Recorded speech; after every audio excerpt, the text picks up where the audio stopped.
Have a seat, today's tea is bitter, but still sweeter than the price the villain in this story is about to pay. May's red ledger has just turned to a new page. Are you ready to claim justice with Reddit Revenge Tales? My husband is having an online affair, and he's ready to leave our family for it. After 18 years of marriage, Henry is talking about walking out on me and our 3 kids for a 28-year-old named Sophia in Colombia. A woman he's never met. He looks at me and says it's my fault. Strange charges, late-night receipts, and many message threads. They don't even share a language, but Henry says he loves her. And he's talking about booking a flight to meet her. So tell me, how do you compete with a fantasy that's eating your real life? I'm Zoe. I'm 43, and I live in the kind of American neighborhood where life runs on school calendars and grocery lists. I run our household. I keep track of doctor appointments, field trips, who needs new cleats, what's for dinner, and which kid has practice on which day. Henry is 50. He is the breadwinner. We have 3 kids, 12, 15, and 17, and most days I can tell you what each one is worrying about just by the way they close the car door. From the outside, we look steady. A long marriage, 18 years, 23 together, family photos on the fridge, a shared driveway routine.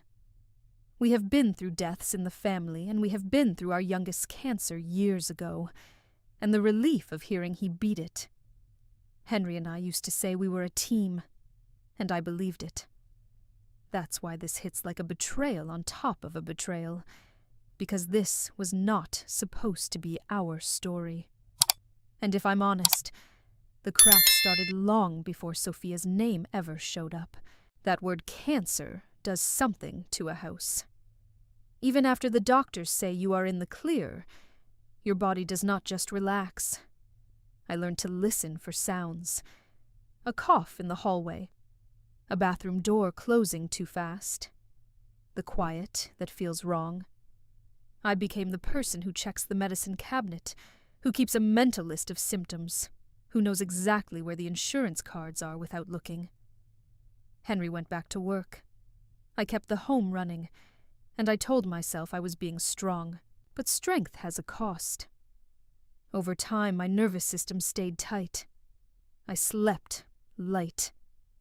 I held my breath without noticing. Some nights, I would get up and stand in the doorway of my kids' rooms, just to make sure everything was normal. I did not call it anxiety. I called it being a mother. And somewhere in that constant vigilance affection started to feel like one more demand. Henry would reach for me, and my brain would already be on tomorrow's problems. He felt pushed away. I felt pressured. We did not talk about it like adults. We just kept moving. Later that week, I would realize how much space can grow between 2 people living under the same roof. The space under our roof started to feel louder than the kids. Tuesday night, I was in our bedroom with a basket of clean laundry on the bed, the dryer still ticking in the hallway. Henry was behind me, leaning on the doorframe, watching me fold shirts like it was a test. He came over and wrapped his arms around my waist. It should have felt comforting. Instead, my shoulders went tight, like my body was bracing for one more job. He kissed the side of my head and said, "I need you to want me again.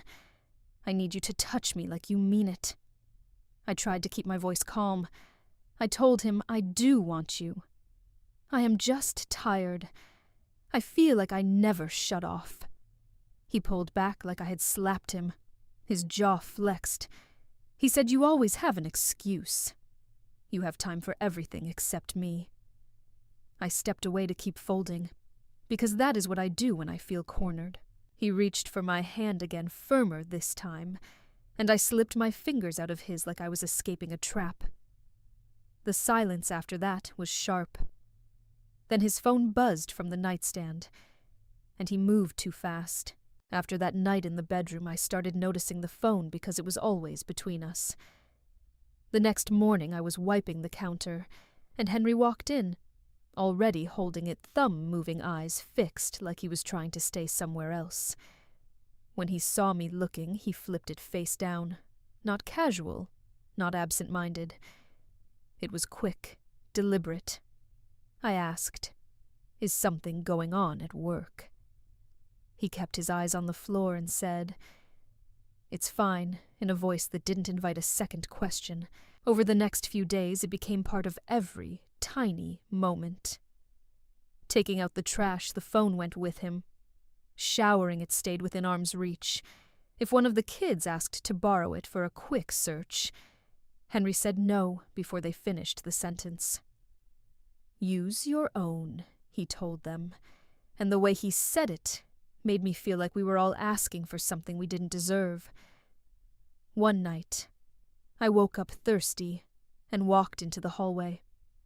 The bathroom door was mostly closed.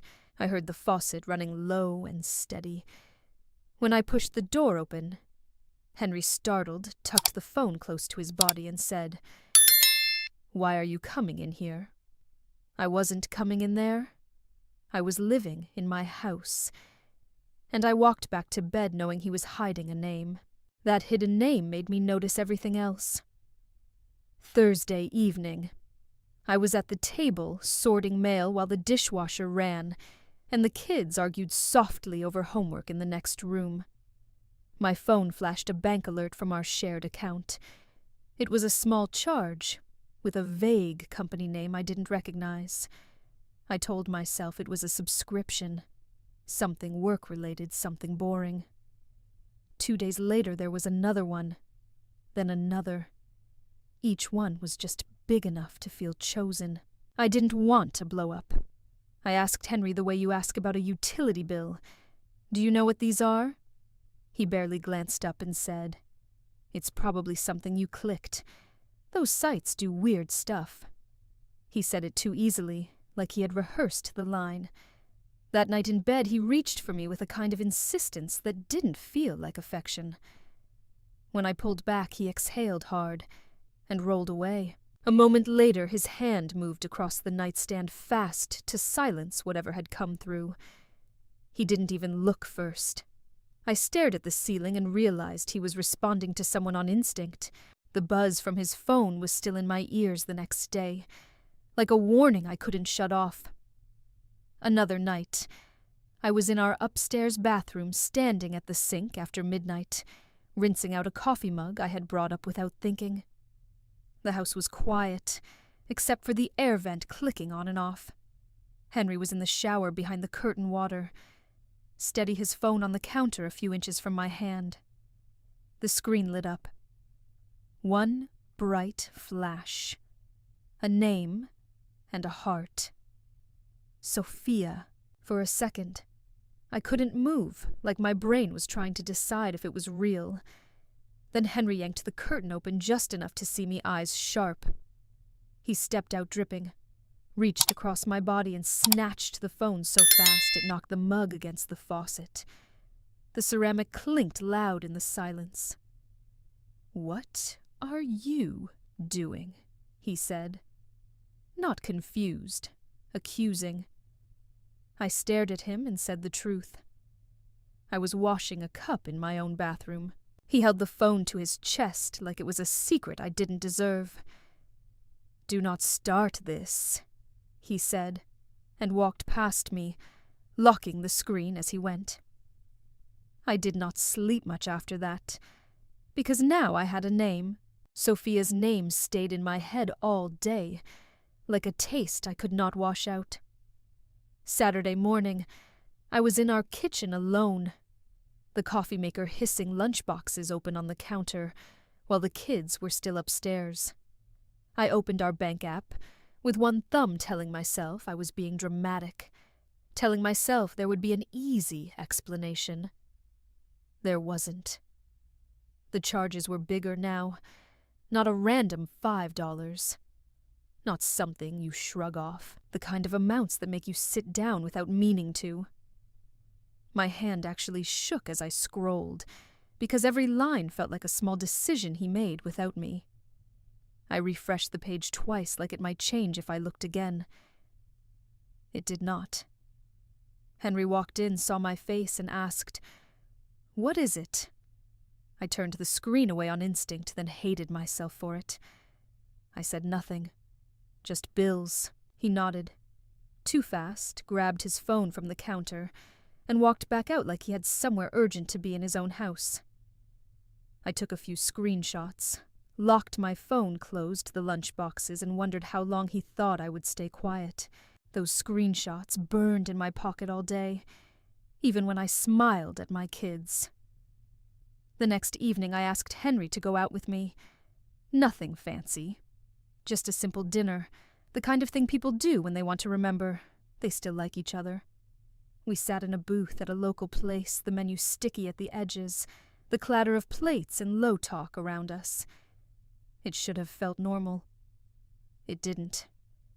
Henry kept his phone in his hand under the table, like it was a pulse he needed to monitor. I watched his eyes flick down, then back up to me, and I could feel him leaving the moment in tiny pieces. I told him about the kids, about school stuff, about how tired I've been. I even reached across the table and touched his wrist, trying to offer something before he demanded it. He covered my hand for a second. Then his screen lit up. He pulled away, not even pretending. He said, "I just need to take this," and slid out of the booth, like I was the one interrupting. I sat there with my hands in my lap, listening to the chair scrape as he walked away. And I knew I was eating dinner alone, in a marriage that was already splitting. I kept hearing the scrape of that restaurant chair, the way he walked away, like I was interrupting his real life. Later that week, I sat in our living room at night with a folded blanket in my lap. The kids were upstairs, doors half closed, a video game sound drifting down the hallway. Henry was 10 feet away in his recliner, but he was not with me. He was somewhere else. I tried small talk, because that is what you do when you are trying to save something without begging. I asked about his day. I mentioned a school email. He nodded, without really hearing me. Every few minutes he glanced down at his phone, then back up, like he was keeping 2 conversations alive at once. I went into the kitchen for water.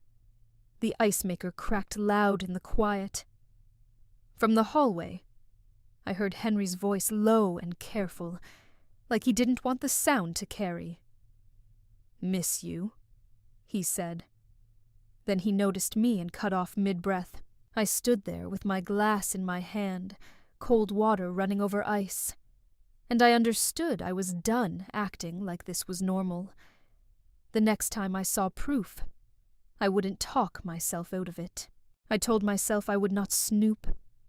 I told myself I was better than that. But the next day the house handed it to me anyway. I was at our kitchen table in the late afternoon, sorting a stack of school papers, when the family tablet that usually sits untouched by the fruit bowl chimed. One bright notification popped up, then another like a door swinging open by accident. Henry's account was still logged in. My finger hovered for a second, and then I tapped. The screen loaded a thread with her name. Sophia. Not a stranger in a comment section, not a random click. A real ongoing conversation, page after page. There were good morning messages. There were hearts. There were voice notes in Spanish with little translated captions underneath. And then I saw it plain as daylight, sitting in a bubble like it belonged there. "I love you." My mouth went dry. I scrolled and saw how often he was choosing her in the middle of our ordinary life. I took a photo of the screen with my phone because my hands would not stop shaking. The front door opened, keys hitting the counter, and I froze with the tablet still in my lap. The sound of Henry's keys hitting the counter snapped me back into my body. It was the next morning in our kitchen. Bright and ordinary, just the 2 of us. And I was standing by the sink with a coffee mug that suddenly felt too heavy. The kids were out of the room and the quiet was almost polite. I set my phone on the table between us and turned the screen toward him. "Henry, I need you to tell me what this is," I said. I pulled up the bank charges first, then the messages. I did not yell. I did not cry. I watched his face instead. He barely leaned in. His eyes flicked, then slid away. "I have no idea," he said. "It's probably something you clicked. Those apps do weird stuff." I stared at him. "My name is not on those messages," I said, "and Sophia is not a billing error." He reached out like he was going to take my phone. I pulled it back and held it against my chest. He sighed, slow and annoyed, like I was inconveniencing him. Then he looked me in the eye and said, "You are making this into something it is not." That lie sat between us all day, souring everything. By night, we were in our bedroom. The door mostly shut, the hallway lights spilling under it, and Henry was pacing, like he wanted the conversation to end without actually ending. I said, "I am not letting you rewrite reality. Tell me the truth." His shoulders dropped just a little. "Fine," he said. "I have been watching stuff online. I spent money. It started as porn. Then it turned into talking. It was not physical. My throat tightened anyway. You told her you love her," I said. He rubbed his face, frustrated. "Because she listens. She wants me. I need touch Zoe. I have needed it for years, and you have not been there. You made me feel alone in my own house." There it was. The moment he tried to hand me the blame like a dirty dish. I shook my head. "You could have asked for help. You could have told me you were drowning. You did not get to betray me and call it my fault." He stood up, grabbed his pillow off our bed, and yanked a blanket from the foot. "I am sleeping downstairs," he said, and he walked out like that. Solved something. The stairs creaked under his weight, and I realized he still had not said the one sentence that mattered. The creak of the stairs after Henry left our room kept replaying in my head. Sunday afternoon, I was in the laundry room with the door half closed, the washer thumping steady, while the kids were scattered around the house. I had my phone in one hand, and the family tablet in the other, sitting on top of a warm pile of towels, like it belonged there. I told myself I was only checking the charges again, just confirming, just being responsible. But I did not stop at the charges. I opened the thread with Sophia and scrolled slowly the way you read something you do not want to understand. I started noticing times, early mornings, midday, late night. Then I recognized my own life inside the timestamps. A message sent while we were eating dinner. Another during a school pickup.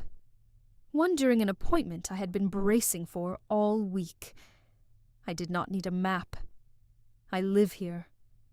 I know where he was. That night I heard him tell one of the kids, "Good night, love you," from the hallway. Seconds later his phone lit up downstairs, and I saw his thumb moving fast. I caught 2 words before the screen went dark. "Good night, Sophia." And I realized this was not drifting. This was choosing. After that, everything in the house felt like it had a double meaning. The next day, I was at the kitchen counter mid-morning alone, filling out a school form on the shared laptop, while the refrigerator clicked and hummed. Henry's email was open in the browser, still signed in like he forgot the most basic part of hiding. I should have closed it. I did not. A subject line sat there like a dare. Flight itinerary. I clicked before I could talk myself out of it. My eyes went straight to the dates. Then the destination. Colombia. There was a confirmation number. There were times. It was neat and official, the way plans look when someone has already decided they are real. My throat tightened so hard it hurt. I took a photo of the screen with my phone, then closed the laptop like I could shut the whole thing down. That night, when the kids were in their rooms and the house finally got quiet, I walked past the hall closet and heard a sound I knew too well. A suitcase zipper. Slow and careful. I stopped with my hand on the doorknob, and I understood what he was getting ready to do. That slow suitcase zipper sound kept ringing in my ears. Later that night, I was in the hallway outside our closet, the kids upstairs with their doors mostly shut, and Henry was crouched on the carpet with the closet light on, folding shirts into a carry-on, like it was just another work trip. I stood there with my hand on the doorframe and said, "Where are you going?" He did not jump. He did not even look guilty. He kept folding and said, "I am thinking about it." I stepped closer, grabbed the suitcase handle and pulled it upright so he had to stop. "No," I said. "You do not get to quietly pack a life away." He finally looked up. His face was tired and stubborn at the same time. "Zoe, I love you," he said, "but I love her too." I laughed once, sharp and ugly. "You do not love her.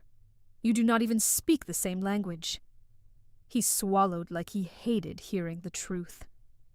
I leaned in and asked the only question that mattered. "Are you leaving your kids for this?" He opened his mouth, then closed it, and the silence was an answer. With teeth, his silence sat on my chest the next day. I was in the kitchen in the late morning alone at the counter, wiping the same spot over and over, while the refrigerator clicked, and the sunlight made everything look too normal. Henry was downstairs out of sight, but I could hear him moving around on the couch, the soft rustle of a blanket, the tap of his phone. Our house had turned into two separate lives stacked on top of each other.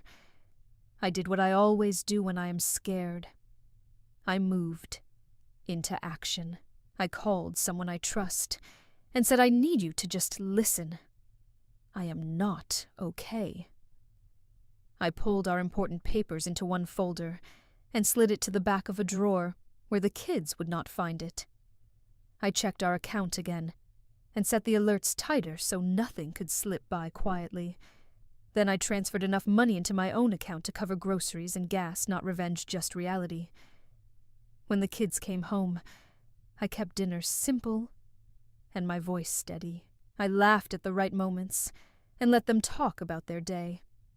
But every time they glanced toward the stairs like they could feel their father missing, my stomach twisted. By bedtime, I realized the next question was not what Henry would choose. It was what I would. The question of what I would do stayed in my throat, like a pill I could not swallow. Tuesday afternoon, I was in the school pickup line in my SUV windows, cracked my hands gripping the steering wheel, while the radio talked and talked about nothing. My 15-year-old slid into the passenger seat backpack, thumping the floorboard, and asked why Dad had not come upstairs in days. I told her he is dealing with some grown-up stuff, and I hated how thin it sounded. At home, I kept the house moving, because stopping felt dangerous. I stood at the stove stirring pasta, while a timer beeped and the dog paced at my feet. Henry stayed downstairs. I heard his footsteps on the basement steps, once then nothing. When he came up to grab a drink, he did not look at me. He lifted his phone from the counter the second it buzzed, and turned his shoulder away like my eyes were a threat. My phone pinged with another charge bigger than the last. I locked the screen fast, but my face gave me away. My 15-year-old watched me for a long second and said, "Mom, you look sick. Are you okay?" And I realized my silence was starting to cost them. Her question followed me all day, and it made the house feel smaller. That night, I was in the hallway outside the basement door, barefoot on the cool wood floor, carrying a basket of socks I should have been pairing. The TV downstairs was low more background than show, and I could hear the soft ping of message notifications through it. I paused on the second step and looked down. Henry was on the couch with his elbows on his knees, phone held close to his face. The light from the screen made him look sharper, almost younger, like this version of him had slept for the first time in years. He pressed play on a voice note, then again. A translation app spoke in a flat little robot voice, and Henry smiled at it like it was a love song meant only for him. I did not announce myself. I just stood there and watched the way he leaned in hungry for every syllable. Then he whispered not to me, not to the kids, not even to the room. I cannot lose her. My stomach turned because I was watching my husband choose a fantasy in real time, and he did not even notice the person standing on the stairs. I could not get Henry's whisper out of my head the way he said he could not lose her, like she was oxygen. The next day, I sat in a small therapist's office, mid-morning alone. My phone was quiet in my purse. The clock ticked. A tissue box sat within reach. Everything about the room said take a breath. Tell the truth. I expected to fall apart. Instead, I felt clear, like my body had already done all its shaking in the dark. I told her about the cancer years, and how I never stopped scanning for danger. I told her how I carried the house, and how Henry carried his resentment. I told her about Sophia's name, the money, the messages, the flight email, the suitcase. I waited for the moment when I would soften it with, I know I wasn't perfect. I didn't. Not this time. I just said what happened. The therapist listened and said, You lived in survival mode for a long time. He is chasing relief, not connection. She explained limerence in plain language, like naming it didn't excuse it, but it did explain the intensity. When I walked out, my hands still trembled, but my thinking was steady. I knew what I had to say to Henry next, and I knew it had to happen when the kids were not listening. That word limerence stayed with me because it made his behavior make sense without making it okay. Another evening, Henry and I stood in the laundry room, with the door mostly shut, the dryer thumping in the background. The kids were upstairs. The house was busy enough to cover our voices, but quiet enough that we could hear ourselves. I didn't start with anger. I said, I am not going to fight you. I am going to tell you what I will live with. He opened his mouth ready to argue, and I held up my hand. Not dramatic, just firm. If you want to work on this marriage, I said Sophia cannot be in it. That means no messages, no calls, no money, no plans. Not secretly, not less, not later. Done. Henry stared at the floor like it might give him a loophole. I kept going. And I need honesty about the spending. If money leaves this house for her, or for that world again, I will separate our finances for the kids' stability. His face tightened. He took a step back, then forward, like he was deciding which version of himself to use. And I could see the fight forming before he spoke. The next day, the fight showed up exactly the way I knew it would. We were in the driveway in the late afternoon, just the two of us unloading groceries from the trunk. The neighbors were inside their houses. The air smelled like warm asphalt and cut grass. It was an ordinary setting for an ugly conversation which somehow made it worse. Henry slammed the trunk shut and said, So you are controlling me now? His voice was sharp, loud enough to make me glance at the windows. I kept my hands on the grocery bags so I didn't shake. I am protecting our home, I said. There is a difference. He pulled his phone out and held it up like a shield. You do not get to make demands after years of shutting me out, he said. You are the one breaking this family. That line hit where guilt lives. I swallowed it and said, You broke trust. Do not hand me your damage, and call it mine." Then he switched tactics. Softer voice. "I will cut back," he said. "I will stop the money stuff. I will keep it just talking." I looked at him and said steady, less betrayal is still betrayal. He didn't answer. His eyes dropped to the phone like he was listening for permission from someone else. That quick glance at his buzzing phone told me the truth was still alive in his pocket. Saturday night, I gathered the kids in the living room where we usually pile up for movies, and I turned the TV off so the room felt honest. I sat on the edge of the couch, palms flat on my knees, and waited until all three of them were looking at me. Henry stayed downstairs.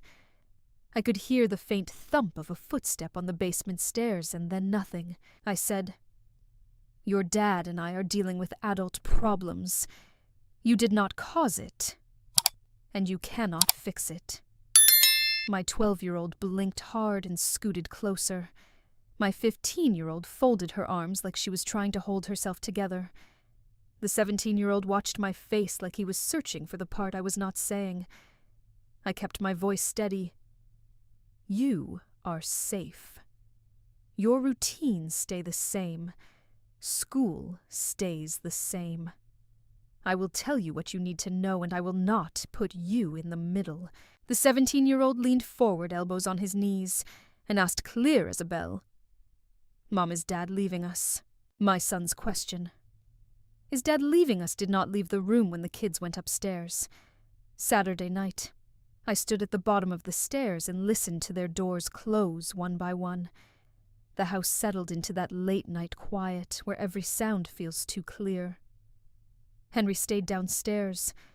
I could hear the TV low and the occasional shift of the couch springs. I went to the sink and ran the water, letting it cover the way my hands wouldn't stop moving. Then my phone flashed another bank alert, bigger than the last one. I stepped into the pantry so I could breathe and opened the app. The company name meant nothing. The amount did. When I walked back out, the family tablet on the counter, lit with a message preview. 2 words. "Prove it." Before I could even touch it, Henry's footsteps hit the basement stairs fast. He came up, grabbed the tablet, and turned it face down like he was putting out a fire. I didn't raise my voice. I said, "What did she mean by that?" Henry's eyes flashed. "Do not make this worse," he said. He walked back downstairs with the tablet in his hand, and I stood there realizing the pressure wasn't easing. It was tightening. The words "prove it" kept replaying in my head, and by the next day I could not pretend it was harmless. Late that evening I was alone at the kitchen table with the house finally quiet. Henry downstairs, the refrigerator humming, my phone screen glowing against the dark. I opened the thread again not to punish myself, but because I needed to know what my life was actually sitting on. I copied a few messages in Spanish and pasted them into a translator. The app read them back in a flat voice that made everything sound even colder. The phrases came fast, sweet, then sharp like a script. Lots of urgency. Lots of pressure. A few lines that circled money without saying money directly the way people do when they know it sounds ugly in daylight. I scrolled farther and felt my stomach drop. She was not asking about our kids. She was not asking about his real life. She was asking for proof that she mattered more than everything here. Then I saw it in plain language, translated clean and simple. "If you love me, you will come." My thumb hovered over the screen, and downstairs I heard Henry laugh softly at his phone, like he had already decided what that sentence meant. Her line, "If you love me, you will come," was still ringing in my head when Monday arrived. I was in the kitchen mid-afternoon alone, wiping down the counter that did not need wiping, listening to the dryer thump like a heartbeat. Henry came in through the garage door with his car keys in his hand, and a paper cup of water he never finished. He had that tight look people get after they have said things out loud, They usually keep buried. I asked, "How did it go?" He stared at the floor for a second and said, "It was hard." Then he added, "I feel stupid. I turned 50 and I feel invisible. She makes me feel wanted." I waited. I needed to hear the part that mattered. So I asked, "Did you end it?" He rubbed his palms on his jeans and said, "I did not. Not yet. I do not know how to stop." His phone buzzed in his pocket, and his eyes dropped before he caught himself. I saw the fight in his face, like he was choosing between relief and responsibility, and I realized therapy had opened the door, but he was still standing in it. The way his eyes went to that buzzing phone told me everything I needed to know without another argument. Later that week, I was in our bedroom in the early evening alone, folding a load of towels, while the kids' voices drifted up from downstairs. The house smelled like detergent and dinner normal things, and I clung to them because my marriage had stopped being normal. I did not do anything dramatic. I did not make threats. I just got practical in quiet ways. I moved the spare car key to a place I could reach fast. I gathered the kids' documents and our insurance cards into one envelope and slid it behind the back of a drawer. I tightened our bank alerts and changed the password on the account that only I manage, because I needed to know what was leaving our life before it disappeared. Then I sat on the edge of the bed and texted one person I trust. "If I call you late, please answer." I listened to Henry downstairs, laughing at his phone again, softer this time, like a private reward. And I understood I was not just protecting my heart anymore. I was protecting the landing for my kids, no matter what he chose next. The quiet planning I had done for the kids did not make me fearless. It made me ready. Thursday night, Henry and I sat at the dining room table, just the two of us, with the house finally still. The kids were upstairs. I could hear the air conditioner kick on and the soft click when it shut off again.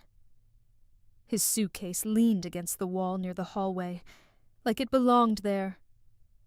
I opened my laptop and turned it toward him. The airline page was already up. I did not lecture. I did not cry. I said, "If you want any chance of keeping this family, you cancel the trip right now." Henry stared at the laptop, like it was an insult. "You cannot make me do that," he said. I nodded once. "You are right. I cannot make you, but I can decide what I will live with." His pocket vibrated. His hand moved toward it without thinking. I put my palm flat on the table, not blocking him, just stopping the moment from sliding away.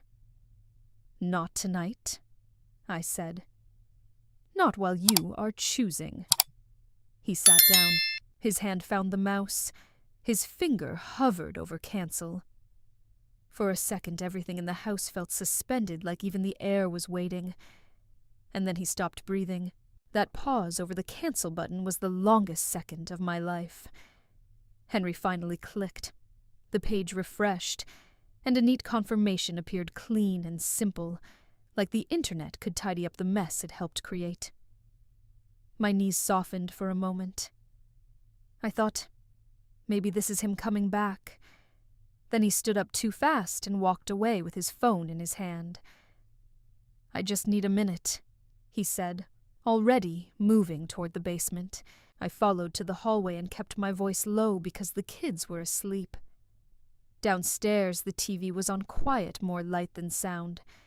Henry sat on the couch with his phone close, speaking into it like he was trying to keep his voice from shaking. A translator app repeated his words in Spanish, plain and painful. "I will come. I promise." I stepped down the last stair and said, "Henry, you just cancelled a flight. Do not replace it with a lie." He looked at me with that stubborn, hungry expression and said, "You do not understand what this feels like." He stood, went to the closet, and pulled the suitcase out again. The zipper started slow and careful, and I realized the real decision was never on my laptop. It was in his hands. That zipper sound followed me into the next morning. I was in my kitchen at dawn, alone, hands wrapped around a cold mug, listening to the house breathe, while Henry moved downstairs out of sight. The kids were still asleep, and I understood something I wish I had learned sooner. You cannot love someone back from a place they refuse to face. Here is the truth I had to swallow. An online affair is not harmless, because it lives on a screen. It is secrecy money and attention, taken from a real family and poured into a fantasy that asks for more every day. The first lie is never the last one. The first hidden charge is never the last one. It always escalates because fantasy has no bedtime, no bills, no kids watching your choices. I also learned that survival mode can numb a marriage, but it does not excuse betrayal. Henry's loneliness was real. My exhaustion was real. His decision to cross the line was still his, and the hardest lesson. My worth is not negotiable. Love without respect is just hunger. So I stopped competing with a screen and started protecting what is real, my children, my peace, and the life we built, even if he chose to walk away. All right, let May be painfully clear. This wasn't a misunderstanding. This was a pattern, and it showed up fast. A stranger asked you something stupid at a bar, you said no, and Mark turned you from wife to suspect. That's red flag number 1, suspicion, without proof. Then he started the classic toxic combo, moving the goalpost, demanding the truth after you already gave it, and treating your calm as evidence. That's not concern. That's control wearing a suit. And when someone blocks the exit, when your "I need air" becomes "why are you running?" That's not love. That's a power test. The moment he rewrote the story, you pushed me, you escalated. That's gaslighting 1. Oh, 1. Not loud, not messy, just cold, tidy cruelty. So here's your takeaway straight up. Your no is a full sentence. You don't audition for basic respect. You don't negotiate reality with someone who benefits from you doubting yourself. If you're hearing this and your stomach drops, trust that. Red flags don't get greener with time. To the villain of this story, karma doesn't need your permission. It just keeps receipts. And to you, sweetheart, this debt, May clears it. But remember, these eyes are always watching. Don't let your name end up on May's blacklist next episode. Hit subscribe, because around here, justice doesn't show up late. It shows up ready. A final note from the library. While these stories find their roots in the halls of Reddit, they are artistically reimagined to speak to the heart. Any likeness to reality is mere coincidence. The emotions, however, are very real. Walk with empathy, and let justice lead the way. Thank you for watching.